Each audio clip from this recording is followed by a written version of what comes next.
नमस्कार दोस्तों, मैं वेदांग। आज की क्लास में हम भारतीय राज्य व्यवस्था की बात करेंगे। यहाँ पर हम भारतीय राज्य व्यवस्था को बिल्कुल प्रारंभिक से पढ़ेंगे। यह भारतीय राज्य व्यवस्था की दूसरी क्लास है। इस वीडियो के लास्ट में मैं आपसे एक प्रश्न पूछूंगा जिसका आंसर आपको कमेंट बॉक्स में बताना है। ये सारे क्वेश्चन इंपॉर्टेंट हैं, इसलिए यह वीडियो अंत तक ज़रूर देखें। ज़्यादा से ज़्यादा शेयर व सब्सक्राइब करना ना भूलें ताकि आने वाली वीडियो का नोटिफिकेशन आपको मिल सके। तो चलिए स्टार्ट करते हैं। पहला प्रश्न है, भारत की 22 भाषाओं का उल्लेख किस अनुसूची में किया गया है? तो इस प्रश्न का उत्तर है 8वीं अनुसूची। भारत की 22 भाषाओं का उल्लेख 8वीं अनुसूची में है, जिसका मूल रूप से 14 भाषाएं थीं। अब अगला प्रश्न, केंद्र और राज्य की शक्तियों के बंटवारे को लेकर कितनी अनुसूचियां हैं? तो इस प्रश्न का उत्तर हो जाएगा 3 अनुसूचियां हैं। इसमें 3 अनुसूचियों में संघ सूची, राज्य सूची व समवर्ती सूची शामिल हैं। अब अगला प्रश्न है, 8वीं अनुसूची में पहली बार संविधान संशोधन कब किया गया था? तो इस प्रश्न का उत्तर होगा 1967 को। आपको बता दें कि पहली बार 8वीं अनुसूची में भारत की 15वीं भाषा सिंधी को शामिल किया गया था। अब अगला प्रश्न, प्रथम संविधान संशोधन कब हुआ था? तो इस प्रश्न का उत्तर हो जाएगा 1951 को। 1951 को प्रथम संविधान संशोधन कर 9वीं अनुसूची को भारतीय संविधान में जोड़ा गया था। इसके अंतर्गत राज्य द्वारा संपत्ति के अधिग्रहण की विधियों का उल्लेख किया गया है। वर्तमान में इस सूची में 284 अधिनियम हैं। अब अगला प्रश्न है, दल बदल विरोधी कानून किस अनुसूची में शामिल है? तो इस प्रश्न का सही उत्तर हो जाएगा 10वीं अनुसूची में। यह संविधान के 52वें संविधान संशोधन 1985 ईस्वी के द्वारा जोड़ी गई थी। इसमें दल बदल विरोधी कानून से संबंधित प्रावधानों का उल्लेख है। अब अगला प्रश्न है, 11वीं अनुसूची किस संविधान संशोधन के द्वारा जोड़ी गई थी? तो इस प्रश्न का उत्तर हो जाएगा 1993 संविधान संशोधन। यह संविधान संशोधन 73वें संविधान संशोधन 1993 के द्वारा 11वीं अनुसूची को संविधान में जोड़ा गया था। पंचायती राज संस्थाओं को संवैधानिक मान्यता 11वीं अनुसूची से मिलती है। अब अगला प्रश्न हो जाएगा 12वीं अनुसूची किससे संबंधित है? तो इस प्रश्न का उत्तर है शहरी क्षेत्र की स्थानीय स्वशासन से। 1993 को 74वें संविधान संशोधन करके शहरी क्षेत्र की स्थानीय स्वशासन संस्थाओं को कार्य करने के लिए 18 विषय प्रदान किए गए थे। अब अगला प्रश्न, भारत में राज्यों का संघ होगा, यह किस अनुच्छेद में कहा गया है? तो इस प्रश्न का उत्तर हो जाएगा अनुच्छेद 1 में। भारत राज्यों का संघ होगा, यह अनुच्छेद 1 के तहत बताया गया है।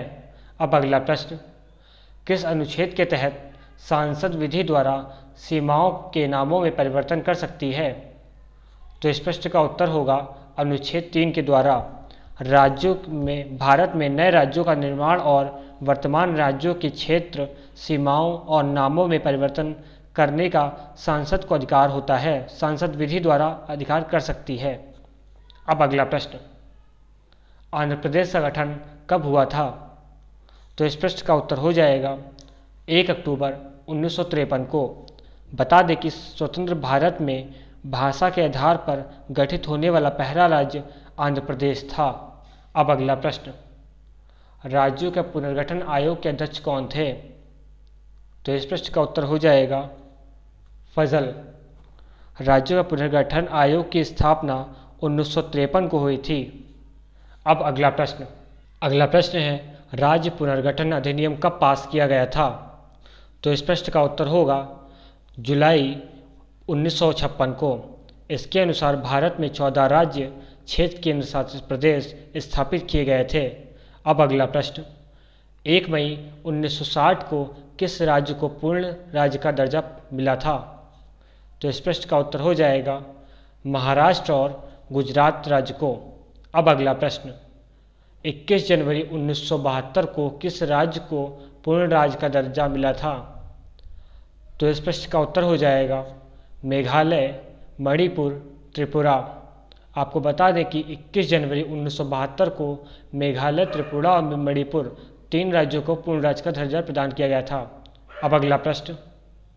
तो अगला प्रश्न है, भारत में कैसी नागरिकता प्रावधान है? क्वेश्चन रिपीट कर रहा हूँ। प्रश्न है, भारत में कैसी नागरिकता का प्रावधान है? तो इस प्रश्न का उत्तर हो जाएगा एकल नागरिकता का। अब अगला प्रश्न, तेलंगाना भारत का 29वां राज्य कब बना था? तो इस प्रश्न का उत्तर हो जाएगा 2 जून 2014 को। अब अगला प्रश्न, मौलिक अधिकार का वर्णन संविधान के किस भाग में है? तो इस प्रश्न का उत्तर होगा भाग 3 में। मौलिक अधिकार संविधान के भाग 3 के अनुच्छेद 12 से 35 तक हैं। इसे भारत का अधिकार पत्र भी कहा जाता है। अगला प्रश्न, किस संविधान संशोधन के द्वारा संपत्ति के अधिकार को कानूनी अधिकार के रूप में रखा गया था? तो इस प्रश्न का उत्तर हो जाएगा 44वें संविधान संशोधन के द्वारा। 44वें संविधान संशोधन 1978 में हुआ था। इसमें संपत्ति के अधिकार को मौलिक अधिकार से हटाकर कानूनी अधिकार में रखा गया था। अब अगला प्रश्न है, भारतीय संविधान में मूल रूप से कितने मौलिक अधिकार थे? तो इस प्रश्न का उत्तर हो जाएगा 7 मौलिक अधिकार। अगर वर्तमान की बात करें तो वर्तमान में 6 मौलिक अधिकार रह गए हैं। अब अगला प्रश्न है, उपाधियों का अंत किस से संबंधित है? तो इस प्रश्न का उत्तर हो जाएगा अनुच्छेद 18 से। सेवा सम्मान के सिवाय अन्य कोई उपाधि राज्य द्वारा प्रदान नहीं की जाएगी। भारत का कोई नागरिक किसी भी देश से बिना राष्ट्रपति की आज्ञा के बिना कोई भी उपाधि धारण नहीं कर सकता। अब अगला प्रश्न, स्वतंत्रता का अधिकार किस अनुच्छेद से संबंधित है? तो इस प्रश्न का उत्तर हो जाएगा स्वतंत्रता का अधिकार अनुच्छेद 19 से 22 तक संबंधित है। अब अगला प्रश्न, देश के किसी भी क्षेत्र में आवागमन की स्वतंत्रता किस अनुच्छेद से संबंधित है? तो इस प्रश्न का उत्तर हो जाएगा 19B के तहत, लेकिन इसमें कई अपवाद भी हैं। अब अगला प्रश्न, 6 से 14 वर्ष के सभी बच्चों को निःशुल्क और अनिवार्य शिक्षा उपलब्ध कराना किस अनुच्छेद से संबंधित है? तो इस प्रश्न का उत्तर हो जाएगा अनुच्छेद 21 का के तहत। यह 86वें संविधान संशोधन के द्वारा लाया गया था। अब अगला प्रश्न है, किस अनुच्छेद के तहत मानव के व्यापार और बंधुआ मजदूर को निर्देश बताया गया है? तो इस प्रश्न का उत्तर होगा अनुच्छेद 23 के द्वारा। अब अगला प्रश्न, संवैधानिक उपचारों के अधिकार को संविधान की आत्मा किसने कहा है? तो इस प्रश्न का उत्तर होगा डॉक्टर भीमराव अंबेडकर के द्वारा। अनुच्छेद 32 के तहत संवैधानिक उपचारों का अधिकार को संविधान की आत्मा कहते हैं। अब आपके लिए आपको बता दें कि पहली वीडियो में मैंने आपसे एक प्रश्न दिया था जिसका आंसर काफ़ी बच्चों ने बताया। वह प्रश्न है, संचालन समिति का अध्यक्ष कौन थे? तो इसका आंसर था डॉक्टर राजेंद्र प्रसाद। अब आपके लिए आज का प्रश्न है, समान कार्य के लिए समान वेतन किस अनुच्छेद के अंतर्गत आता है?